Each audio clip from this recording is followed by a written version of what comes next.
बिस्मिल्लाहिर्रहमानिर्रहीम। स्टूडेंट्स, हमने chapter number 1 complete कर लिया है मैथमेटिक्स का और आज हम चैप्टर नंबर 5 स्टार्ट कर रहे हैं। इंतहाई आसान चैप्टर है और ये आप लोगों के लिए एक नया चैप्टर है। पहले इससे अबाउट आप लोगों ने नहीं पढ़ा होगा।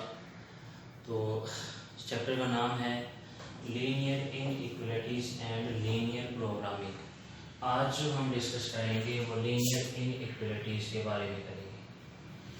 अब जिस तरह से आप जानते हैं कि अगर दो अलजेब्रिक एक्सप्रेशंस के दरमियान ये वाला सिंबल आता है तो हम कहते हैं वो इक्वेशन है, साइन ऑफ इक्वलिटी को बोलते हैं। लेकिन अगर इन चारों में से आता है less than, greater than, less than और इक्वल टू, ग्रेटर देन और इक्वल टू, ये चार सिंबल हैं, इसको हम इनइक्वालिटी बोलते हैं। Inequalities are expressed by the following 4 symbols। ये देखिए, ये symbol greater than, less then, फिर ये ग्रेटर देन और इक्वल टू, लेस देन और इक्वल टू, ये चार सिंबल्स हैं जिनसे हम इनइक्वालिटीज को एक्सप्रेस कर सकते हैं। For example ax less than b, ax plus b greater than और equal to c, ax plus by greater than c, ax plus by less than और equal to c are inequalities. तो ये सारी inequalities हैं। अब linear कौन सी? जिनमें degree 1 है, वेरिएबल की डिग्री क्या है? 1 है, तो वो लीनियर इनइक्वालिटीज कहलाएंगे। अब जो उसने कहा कि following operation will not affect the order और सेंस ऑफ इनइक्वालिटी। देखें कि जब हमारे पास एक इनइक्वालिटी होती है ना, फॉर एग्जांपल 3 ग्रेटर देन 2, इसको हम पॉजिटिव नंबर से मल्टीप्लाई करते हैं ना, फॉर एग्जांपल 5 से करते हैं तो ये 15 इधर 10 आ जाएगा, इसकी सेंस में कोई तब्दीली नहीं आएगी। लेकिन अगर इसको नेगेटिव से मल्टीप्लाई करते हैं तो ये नेगेटिव 15 आएगा, नेगेटिव 10 आएगा, तो नेगेटिव 10 नेगेटिव 15 से ग्रेटर है, तो ये इनइक्वालिटी चेंज हो जाती है। तो जो ऑपरेशन इसके अफेक्ट नहीं करते वो क्या है कि उसने कहा था following operations will not affect the order or sense of inequality while changing it to simpler form। यानी इसको हम सिंपल फॉर्म में लाना चाह रहे हो तो ये वाले ऑपरेशन जो है ना वो इस पर अफेक्ट नहीं करते। कौन से? एडिंग और subtracting a constant to each side of it, यानी इसकी दोनों साइड्स पे कांस्टेंट नंबर ऐड या सब्ट्रैक्ट कर दें तो इनइक्वालिटी की सेंस में कोई तब्दीली नहीं आती। या मल्टीप्लाई और डिवाइड कर देते हैं दोनों साइड्स को किसी पॉजिटिव कांस्टेंट के साथ, यानी पॉजिटिव कांस्टेंट से मल्टीप्लाई करने पे भी तब्दीली नहीं आती। लेकिन अगर हम नेगेटिव से करते हैं तो फिर इसकी जो है ना सेंस चेंज हो जाएगी। नेगेटिव नंबर से मल्टीप्लाई या डिवाइड कर दें तो इनइक्वालिटी चेंज हो जाती है। ग्रेटर देन हो तो लेस देन हो जाएगी, लेस देन होती है तो ग्रेटर देन हो जाएगी। उसके बाद जो नेक्स्ट है कि एक एग्जांपल मैंने यहाँ पे लिखी है। फॉर वी कंसीडर इनइक्वालिटी, एक इनइक्वालिटी है जी x लेस देन 3/2, इसका नाम रख दिया a। x लेस देन 3/2 का मतलब क्या है कि वो सारे रियल नंबर जो 3/2 से छोटे हैं यानी लेस देन 3/2 हैं, तो are in the solution set of a, यानी इसका जो सॉल्यूशन सेट होगा वो सारे नंबर होंगे जो 3/2 से छोटे हैं। तो ये इस इंटरवल की फॉर्म में लिखा जा सकता है इसको, यानी ब्रैकेट है नेगेटिव इन्फिनिटी टू 3/2 या negative infinity less than x less than 3/2, यानी माइनस इन्फिनिटी से 3/2 से छोटे नंबर ऑफ द इनइक्वालिटी, यानी ये इसका सॉल्यूशन कहलाएगा। जिस तरह मैंने ये ग्राफ बनाया है तो ग्राफ में यहाँ पे देखेंगे 0 है, नंबर लाइन है, इस साइड पे पॉजिटिव नंबर है, इस साइड पे नेगेटिव नंबर है। ये 3/2 है, 3/2 का मतलब 1.5, तो 1.5 1 और 2 के मिड में आएगा।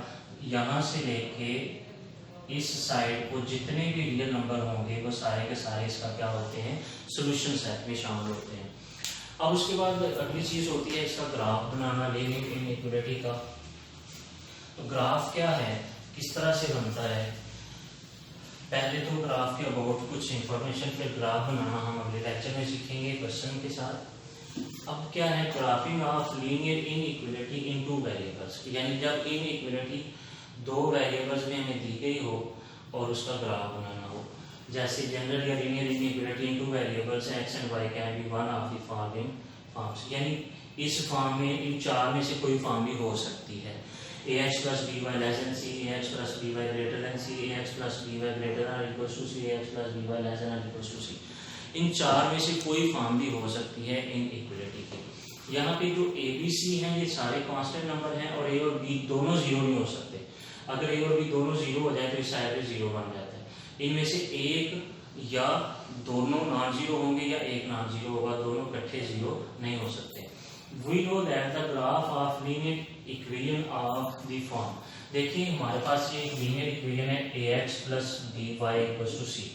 इसका जो ग्राफ होता है वो एक स्ट्रेट लाइन होती है। फॉर एग्जांपल ये है, हमने एक अपने पास से ये लाइन ड्रॉ की है, आप इस साइड को कर सकते हैं, ये नॉन वर्टिकल है, नॉन हॉरिजॉन्टल लाइन है। अब इसका ग्राफ एक स्ट्रेट लाइन होती है जो एक ये इक्वेशन है, लीनियर इक्वेशन है, which divides the plane into two disjoint region. जाहिर है ये लाइन आगे भी बढ़ रही है, तो इसने ये जो प्लेन हमारे पास है एक्स वाई प्लेन, इसको दो मुख्तलिफ रीजन्स में डिवाइड कर दिया। एक ये रीजन है और एक ये रीजन है। अब इसमें क्या है कि ये अलग है, ये अलग है। अब इसमें इधर भी ऑर्डर पेयर्स हैं। जाहिर है अगर आपका पॉइंट यहाँ पे है कोई, तो ये एक्स वाई है, यहाँ पे है तो फिर भी एक्स वाई है। तो इसका मतलब ऑर्डर पेयर्स जो हैं वो ऊपर भी हैं और नीचे भी हैं। अकेला एक्स हो तो हम इस तरह से लिखते हैं, जब दोनों हैं तो हम ये एक्स एक्सिस है, ये वाई एक्सिस है। फॉर एग्जांपल आपके पास ये एक्स एक्सिस है और यहाँ पे एक्स है 1 2 3, ये 3 है, ये वाई 1 2 है, तो ये 2 है। तो आपके पास पॉइंट है कि ये 3 2 एक्स 3 वाई 2, तो ये क्या बना, ऑर्डर पेयर बना। तो जो इसके जो दो मुख्तलिफ रीजन बने, एक इसका इस साइड पे रीजन हो गया, एक इधर हो गया, तो इन दो रीजन्स के जो सॉल्यूशंस हैं वो क्या हैं, देखें कि the set of order pairs which such that ax plus by less than c, यानी ax plus by less than c, ax plus by greater than c। ये दो रीजन है, एक ये है एक ये है। मतलब इसके जो ऑर्डर पेयर्स हैं, जितने भी ऑर्डर पेयर्स हैं वो इसके सॉल्यूशन सेट बनेगा। जो दूसरे ऑर्डर पेयर्स हैं, एक साइड के ऑर्डर पेयर्स इसका सॉल्यूशन सेट है और दूसरी साइड के ऑर्डर पेयर्स इसका सॉल्यूशन है। जो इसका सॉल्यूशन है वो इसको सेटिस्फाई नहीं करेगा, जो इसका सॉल्यूशन है वो इसको सेटिस्फाई नहीं करेगा। यानी इस साइड में जो इनइक्वालिटी है उसका सॉल्यूशन इधर नहीं आ सकता, इधर का सॉल्यूशन इधर नहीं हो सकता। उसके बाद ये जो दो रीजन बने 1 और 2, यानी the set of order pairs which such that ax plus by less than c, the set of order pairs such that ax plus by greater than c, ये दो रीजन बन गए।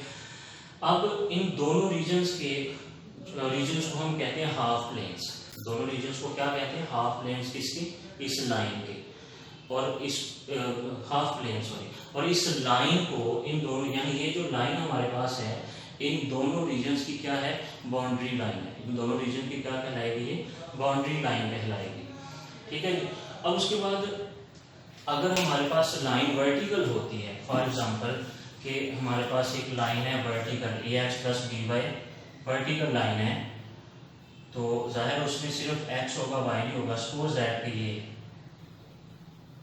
तो देखें एक रीजन ये हो गया, एक रीजन ये हो गया, तो इनइक्वालिटी को यानी लाइन में प्लेन को दो रीजन्स में डिवाइड किया। एक रीजन इधर वाला रीजन जो है वो लेफ्ट हाफ प्लेन कहलाएगा और राइट साइड वाला रीजन क्या कहलाएगा, राइट हाफ प्लेन। और अगर लाइन हॉरिजॉन्टल है, फॉर एग्जांपल ये लाइन है, तो इसने भी दो रीजन्स में डिवाइड किया। जो ऊपर वाला रीजन है इसको अपर हाफ प्लेन और जो नीचे वाला रीजन इसको लोअर हाफ प्लेन कहेंगे।